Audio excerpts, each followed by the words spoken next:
Assalamualaikum warahmatullahi wabarakatuh. Waalaikumsalam warahmatullahi wabarakatuh. Sebelumnya terima kasih atas partisipasinya untuk join ke Google Meet ini, dan terima kasih untuk kesempatannya bertemu lagi bersama kalian. Saya Dila Yulianti dari mahasiswa IAIN Metro ingin menyampaikan sedikit ilmu mengenai tentang pendidikan karakter anti korupsi, yang dimana kalian pasti tahu lah tentang korupsi itu seperti apa. Nah, langsung aja ya biar nggak kemalaman. Di sini yang pertama ada Kaya Raya Indonesia. Kaya Raya Indonesia kita mulai dari sejarah Indonesia.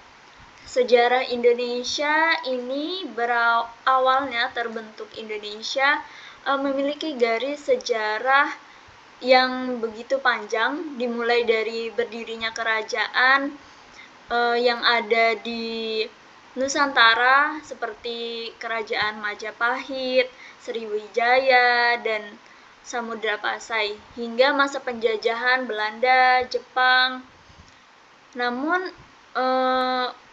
para tokoh-tokoh terdahulu ini menandai dengan kemerdekaan Indonesia yang ditandai dengan proklamasi, yang mana proklamasi pada tanggal 17 Agustus 1945. Dengan kemerdekaan tersebut, Indonesia menjadi negara yang independen tanpa ada campur tangan blok barat dan blok timur, sehingga Indonesia ini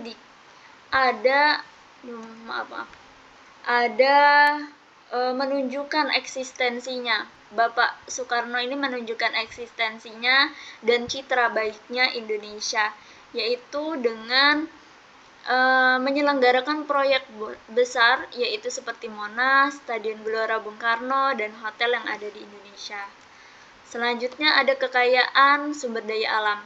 Kekayaan sumber daya alam ini keanekaragam fauna di Indonesia yang bernilai ekonomis untuk devisa negara Indonesia, yaitu seperti komodo. Terus ada floranya itu bunga bangkai dan edelweiss, yang mana menjadi daya tarik wisatawan dari mancanegara. Indonesia juga memiliki isi parut bumi yang banyak, mulai dari emas, minyak bumi, nikel, batu bara, dan lain-lain. Begitu juga dengan suburnya tanah Indonesia yang banyak menghasilkan produksi pertanian, perkebunan yang terkenal di dunia. Nah, ini menjadi salah satu identiknya Indonesia pada zaman dahulu dijajah oleh negara-negara lain. Selanjutnya ada kekayaan SDM dan kebudayaan. Nah, kekayaan SDM ini dengan banyaknya sumber daya manusia di Indonesia, kita tidak perlu lagi mengimpor tenaga-tenaga kerja yang ada di Indonesia ini, mengimpor ke luar negeri. Karena mereka mampu bersaing dan memiliki kemampuan dan skill yang berkualitas dan dapat memanfaatkan potensi untuk membangun Indonesia yang lebih baik lagi. Kemudian ada kebudayaan. Nah, kebudayaan ini Indonesia dikenal dengan kaya akan budaya dari Sabang hingga Merauke. Ia memiliki bahasa, kebudayaan, adat, dan istiadat dari masing-masing daerah. Dan ini menjadi salah satu daya tarik wisatawan dan akan mendapatkan pendapatan dari sektor wisata tersebut. Selanjutnya ada kondisi Indonesia. Indonesia pada saat ini tingkat kemiskinannya mencapai 9,71%. Dengan angka kemiskinan yang masih tinggi, kolerasinya adalah tingkat yang kriminalitas yang tinggi juga. Kemudian ada tingkat kesehatan yang rendah, dari 100 penduduk masih 27 orang yang mengalami keluhan mengenai kesehatan. Contoh kecil, pada suatu kabupaten atau suatu kota itu masih minimnya rumah sakit. Mungkin ada cuma 2 rumah sakit, sehingga bisa misalnya di rumah sakit A nggak bisa nih dirujuk ke rumah sakit B, dan habis itu di rumah sakit B nggak bisa lagi dirujuk lagi ke luar kota. Nah, sehingga disitulah menyebabkan banyak sekali penduduk Indonesia ini mengalami keluhan. Kemudian ada tingkat pendidikan, yang dimana tingkat pendidikan di Indonesia ini masih rendah, tergolong masih rendah. Yang menjadi salah satu indikator pendidikan yang rendah yaitu dilihat dari bangunan sekolah di Indonesia ini. Kalau kalian ketahui, pada pelosok-pelosok Nusantara, pada pelosok-pelosok Indonesia ini banyak yang masih geribik seperti itu. Kemudian selanjutnya ada bab korupsi. Korupsi ini apa sih sebenarnya? Korupsi ini secara bahasa yaitu corruptio atau corruptus, yang berarti kebusukan, keburukan, kejahatan, ketidakjujuran, kebejatan, dapat disuap, tidak bermoral, dan menyimpang dari kesekian. Kemudian korupsi dijelaskan lagi dalam Undang-Undang Nomor 31 Tahun 1999, UU Nomor 20 Tahun 2001 dari sudut pandang hukum, yaitu tindak pidana korupsi adalah seseorang yang memenuhi unsur-unsur perbuatan melawan hukum, penyalahgunaan wewenang, kesempatan, atau sarana memperkaya diri sendiri, kemudian orang lain yang ikut berkorporasi dan merugikan keuangan negara atau perekonomian negara. Selanjutnya ada delik tindak pidana korupsi. Delik tindak pidana korupsi ini dibagi menjadi 7. Yang pertama ada kerugian uang negara. Kerugian uang negara ini yaitu suatu perbuatan yang dilakukan oleh orang, pegawai negeri sipil, terus penyelenggaraan negara yang secara melawan hukum, menyalahgunakan wewenang, kesempatan, atau sarana yang ada pada jabatannya. Kemudian yang kedua ada suap menyuap. Suap menyuap itu memberikan dan menjanjikan sesuatu kepada orang lain, membujuk agar seseorang tersebut berlawanan dengan wewenang atau kewajibannya yang menyangkut kepentingan umum. Kemudian yang ketiga ada penggelapan dana dalam jabatan. Penggelapan dana dalam jabatan ini apa sih? Yaitu perbuatan yang melawan hukum sebagai bentuk penyalahgunaan jabatan. Ya, contohnya pegawai negeri atau PNS tersebut menggelapkan uang dan membiarkan itu terjadi, dan sampai sekarang ini masih maraknya. Yang keempat itu ada pemerasan. Pemerasan itu apa sih? Pemerasan itu korupsi tindak pidana yang dilakukan oleh pegawai negeri yang bertujuan untuk tujuannya ini menguntungkan diri sendiri atau orang lain yang dengan cara melawan hukum. Nah, dalam pemerasan ini pihak pertama dan pihak kedua ini sama-sama menyetujui. Nah, yang kelima ada perbuatan curang. Perbuatan curang itu akibat perbuatan curang tersebut mengakibatkan kerugian bagi orang banyak, atau terhadap keuangan negara yang dapat membahayakan keselamatan negara pada saat ini ya khususnya. Yaitu yang selanjutnya ada benturan kepentingan pengadaan, yang dimana kegiatan ini bertujuan untuk menghadirkan barang atau jasa yang dibutuhkan oleh suatu instansi ataupun perusahaan. Selanjutnya ada gratifikasi. Gratifikasi ini adalah pemberian uang kepada orang lain. Pihak pertama memberikan kepada pihak kedua, akan tetapi pihak kedua ini awalnya tidak mengetahui, tapi kemudian menyetujui.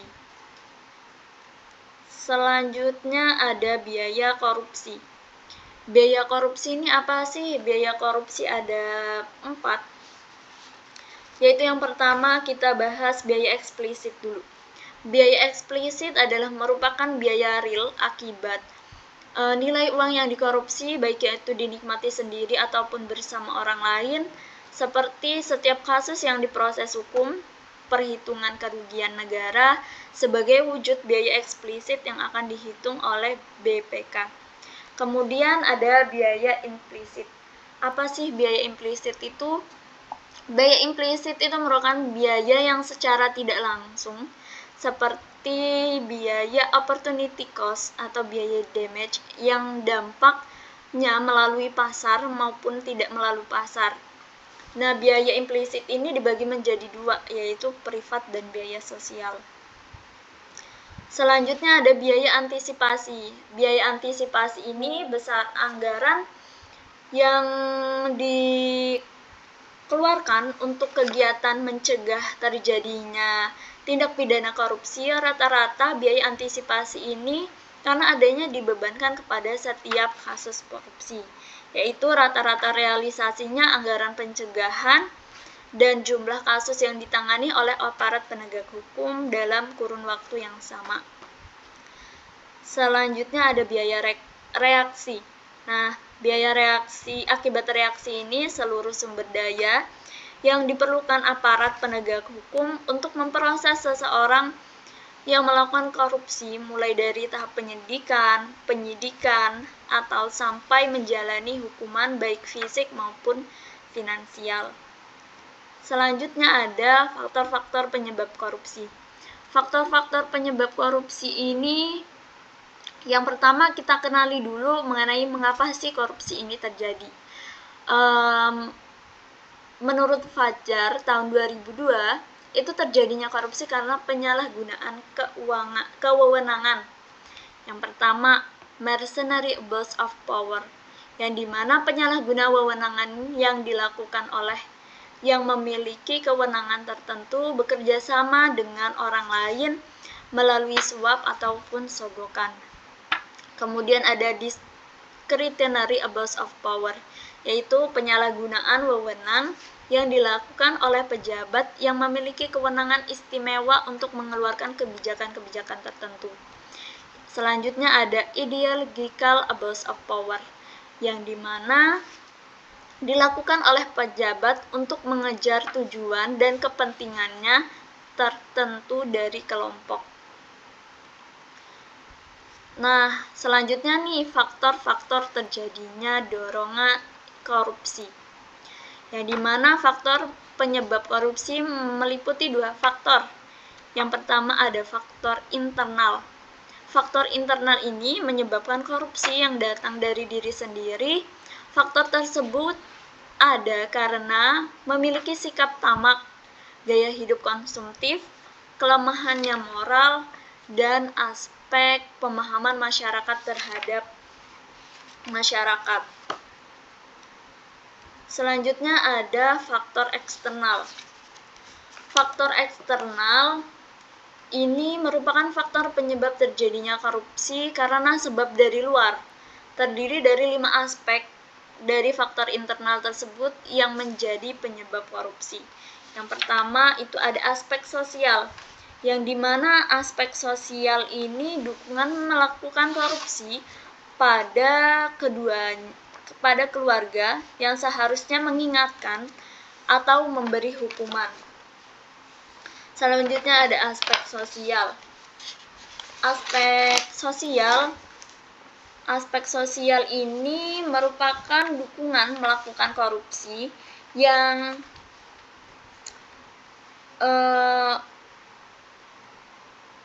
yang kedua tadi ini ya, aspek ekonomi, salah. Yang kedua aspek ekonomi, yaitu penghasilan orang tua yang cukup, akan tetapi anaknya tersebut berkehidupan seperti orang kaya. Sebentar. Kemudian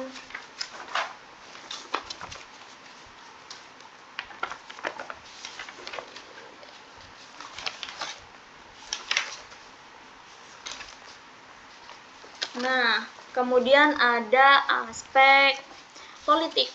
Aspek politik ini merupakan memperkaya pejabat yang bertujuan untuk memperkaya dirinya sendiri, sehingga pejabat ini bisa membeli suara atau menyogok rakyat. Mungkin sekarang pada saat ini masih gencar-gencarnya tentang pemilihan nanti ya, pemilihan presiden. Itu mungkin banyak nih yang untuk membeli suara atau menyogok rakyat. Mungkin di telinga kalian masih booming banget, apalagi di media-media sosial. Nah, selanjutnya ada aspek hukum. Aspek hukum ini lemahnya penegakan hukum, sehingga koruptor ini tidak bisa menimbulkan efek jera, malah ia semakin berani melakukan tindakan korupsi.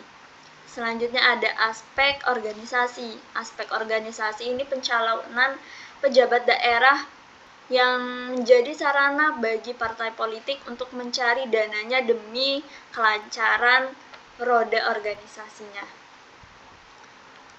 Selanjutnya ada dampak masif korupsi. Dampak masif korupsi ini ada apa aja sih? Yang pertama ada dampak korupsi di bidang ekonomi. Dampak korupsi di bidang ekonomi ini yang pertama adanya penurunan produktivitas. Penurunan produktivitas ini yang bagaimana sih? Ini memiliki dampak produktivitas bagi perusahaan-perusahaan akan terhambat dan tidak bisa berkembang lagi mengakibat jumlah pengangguran meningkat. Yang kedua, ini ada menurunnya pendapatan negara dari pajak, yang dimana banyak nih oknum-oknum pegawai pajak yang memanfaatkan kesempatannya untuk memperkaya dirinya sendiri, sehingga mengakibatkan masyarakat ini tidak percaya lagi terhadap pegawai pajak, pembayaran pajak, dan sebagainya, sehingga menghambatnya proses pembangunan yang ada di Indonesia. Selanjutnya ada meningkatkan hutang negara. Ya, mulai dari menurunnya pendapatan negara dari pajak akan berakibatkan banyak hutang-hutang pada negara. Selanjutnya ada menurunnya pertumbuhan ekonomi dan investasi, rendahnya kualitas barang dan jasa, menambah beban dalam transaksi ekonomi, ketimpangan pendapatan, dan meningkatkan kemiskinan. Selanjutnya ini ada dampak korupsi di bidang pemerintahan. Yang pertama ada etika sosial yang mati, yang kedua ada birokrasi yang tidak efisien, hilangnya fungsi pemerintahan. Yang dimaksud etika sosial yang mati ini gimana sih? Yaitu untuk satu anggota itu menutupi anggota lainnya yang sedang berkorupsi, seperti itu. Padahal dia ini udah tahu kalau dianya korupsi, tapi dia tidak mengakui bahwa ia korupsi. Dan ia malah mengambil hak-hak masyarakat yang membutuhkan. Terus yang kedua ada birokrasi yang tidak efisien. Ini maksudnya gimana sih? Pelayanan ya. Ini yang dimaksudnya ini contohnya seperti pelayanan di kabupaten atau di desanya sendirilah.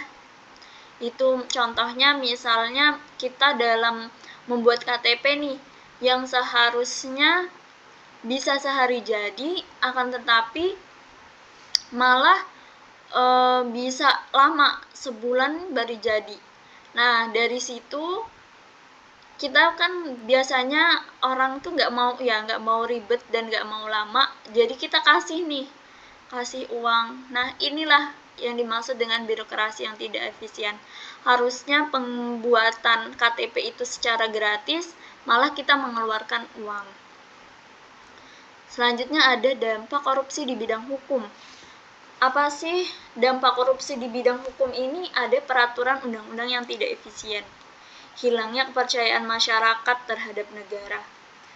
Ya gimana tidak efisien ya, pada saat ini aja keadilan itu bisa dibeli oleh orang kaya. Jadi orang kaya semakin dipermudah, orang miskin semakin dipersulit, seperti itu. Dari situ hilanglah kepercayaan masyarakat terhadap negara. Dengan adanya tindakan-tindakan korupsi, banyak informasi ya biasanya di media-media itu tentang bobroknya hukum di Indonesia, sehingga para koruptor ini terlihat lebih tenang ketika dijerat hukum. Seperti tidak ada perbedaannya dengan kaum bawah dan kaum pejabat-pejabat ini biasanya di dalam penjara itu berbeda. Malah penjara-penjara pejabat ini malah kayak hotel bintang 5 seperti itu. Selanjutnya ada dampak korupsi di bidang politik. Yang pertama ini ada pemimpin yang koruptor.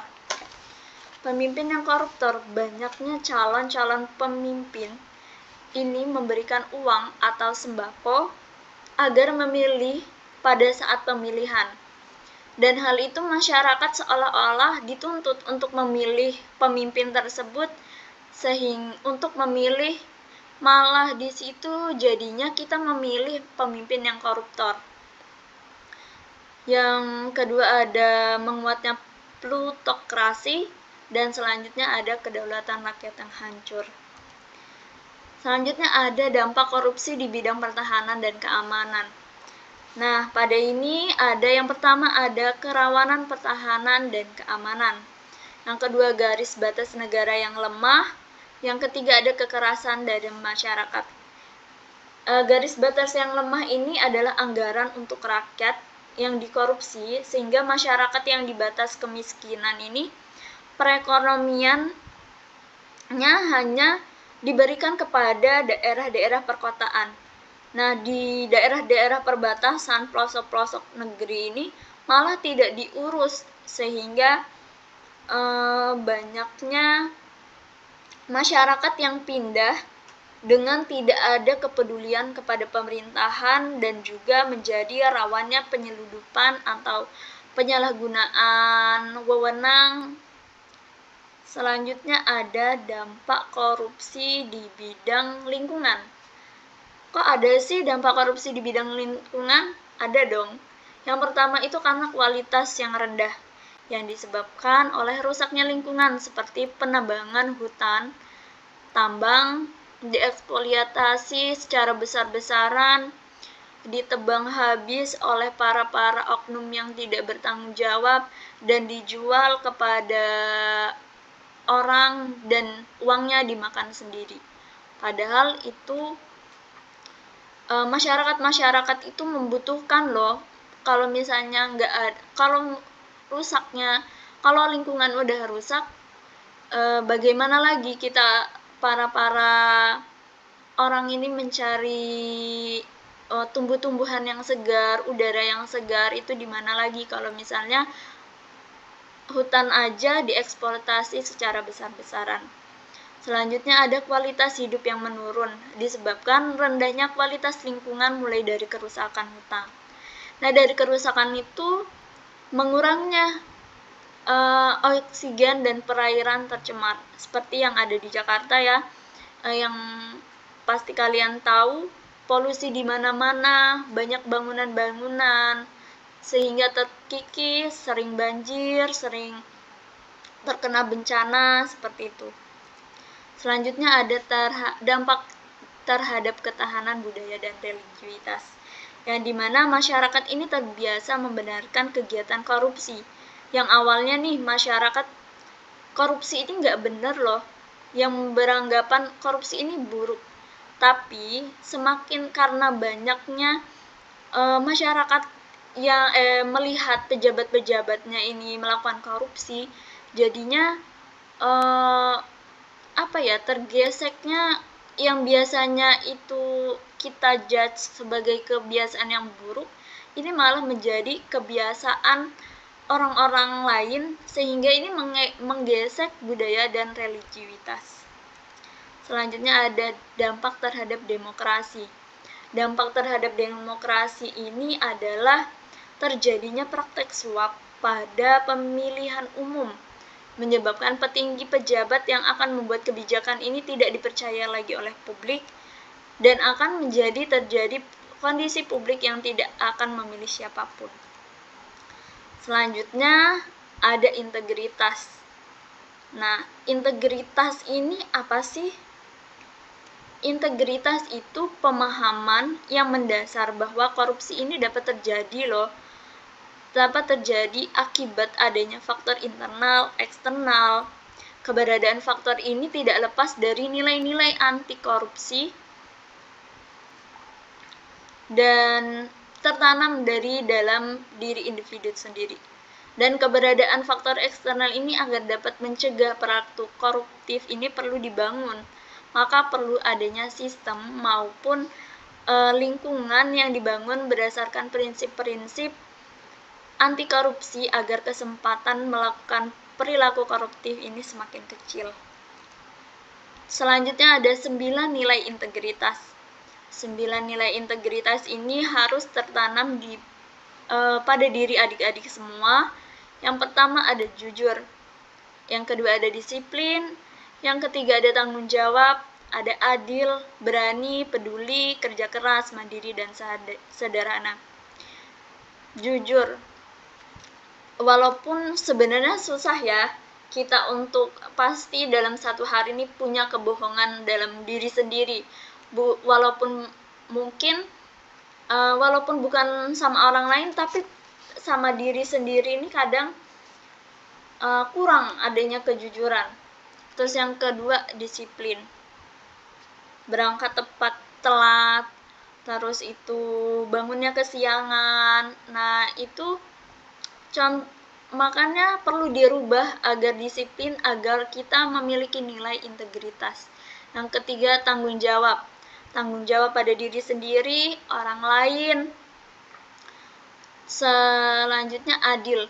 Kalau kalian memiliki sikap yang adil, kalian bakal bisa memilih mana nih yang benar, mana yang buruk, mana yang harus dikerjakan, dan bisa mungkin yang banyak ya ini yang pada di asrama mungkin bisa memanajemen waktu secara adil ya. Terus yang kelima berani dulu nih, walaupun kita walaupun takut salah nih, takut nggak pede di depan, yang penting kita berani dulu. Punya nilai berani ini udah cukup baik. Orang salah, orang benar, itu tuh semua manusia itu nggak ada yang benar, nggak ada yang salah, semuanya sama-sama belajar. Selanjutnya ada peduli sesama teman, sesama orang lain lah sekitarnya, jangan acuh tak acuh. Kerja keras, yang selanjutnya ada mandiri dan sederhana. Terus ada prinsip-prinsip anti korupsi. Yang pertama ada akuntabilitas, transparansi, kewajaran, kebijakan, dan kontrol kebijakan. Selanjutnya lagi nih, di Indonesia ini ternyata ada loh tokoh-tokoh yang berintegritas. Contohnya siapa nih? Contohnya yang pertama Muhammad Nasir. Muhammad Nasir ini seorang menteri yang juga tokoh ternama di dunia internasional. Ia mengenakan baju kemeja yang bertambal. Jika hal itu diungkapkan pada saat ini, mungkin tidak ada yang percaya. Tapi sosok seperti itulah nyata adanya pada diri Muhammad Nasir, tokoh besar yang berkali-kali menjadi menteri dan sempat pula menjadi pejabat Perdana Menteri Indonesia. Yang kedua ada Insinyur Soekarno. Insinyur Soekarno ini siapa sih?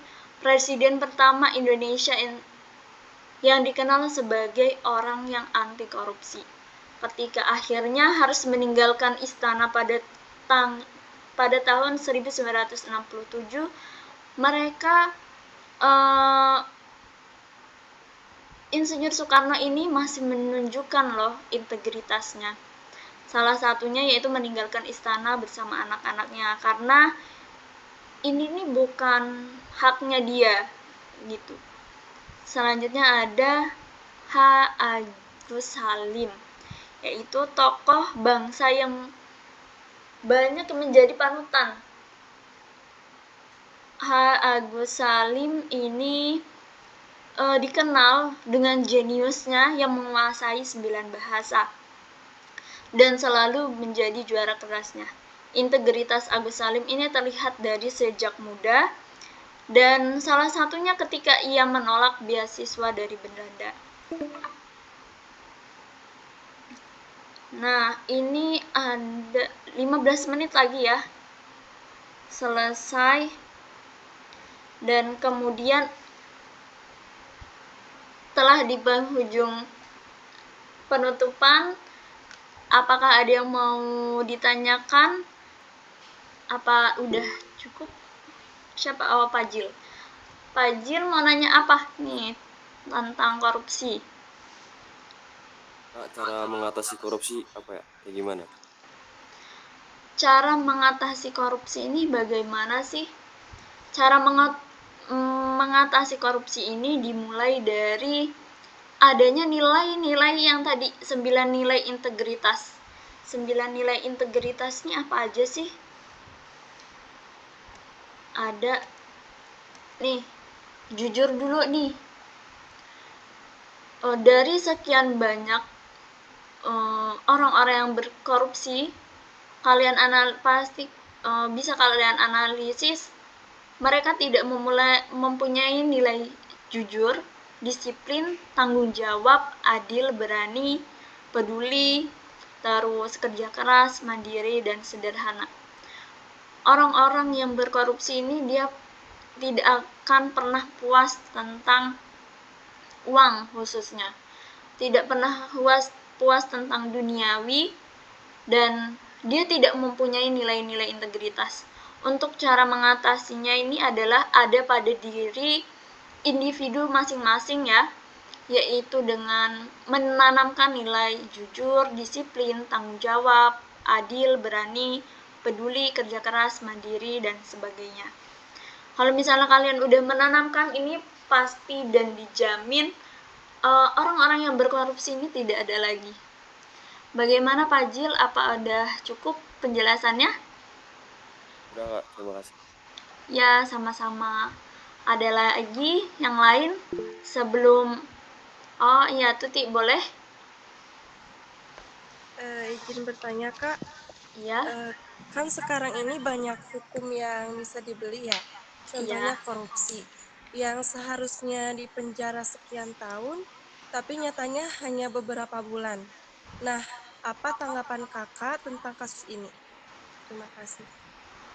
Tanggapan saya tentang kasus ini nih, kasus hukum yang bisa dibeli ini disebabkan banyaknya hakim yang kurang imannya, kalau menurut saya ya pribadi ya, dan tidak kuat akan duit ya khususnya, dan mulainya ada ketidakpuasan tentang penghasilannya, karena kan pasti seorang hakim ini dia akan dilihat terus, namanya orang korupsi ya, orang korupsi dijerat hukum 9 tahun di korupsi, itu kan siapa sih yang nggak bosan, siapa sih yang nggak, pasti semua orang tuh nggak mau di penjara kan. Nah, ya mau nggak mau, orang tersebut tuh pasti mengeluarkan duit. Jadinya, ya pasti juga sih, para pejabat-pejabat juga ada kok yang dia lebih memilih berkorupsi daripada ia bekerja, karena penjara di Indonesia ini untuk para pejabat ini elit. Iya nggak? Banyak yang seperti hotel bintang 5. Dan menurut saya tentang hukum yang bisa dibeli, karena mungkin minim sekali ya untuk dirubah, karena kalau misalnya bukan dari diri pribadi untuk mengubahnya, pasti bakalan sulit seperti itu. Bagaimana Tuti? Sudah cukup menjawab atau belum? Sudah, Kak. Terima kasih banyak. Iya, sama ada lagi. Mungkin cukup ya ini dari presentasi dari saya pribadi, dan terima kasih atas waktunya. Mohon maaf telah mengganggu waktu malamnya, dan saya akhiri wallahu muwaffiq ila aqwamit thoriq. Wassalamualaikum warahmatullahi wabarakatuh. Waalaikumsalam. Waalaikumsalam.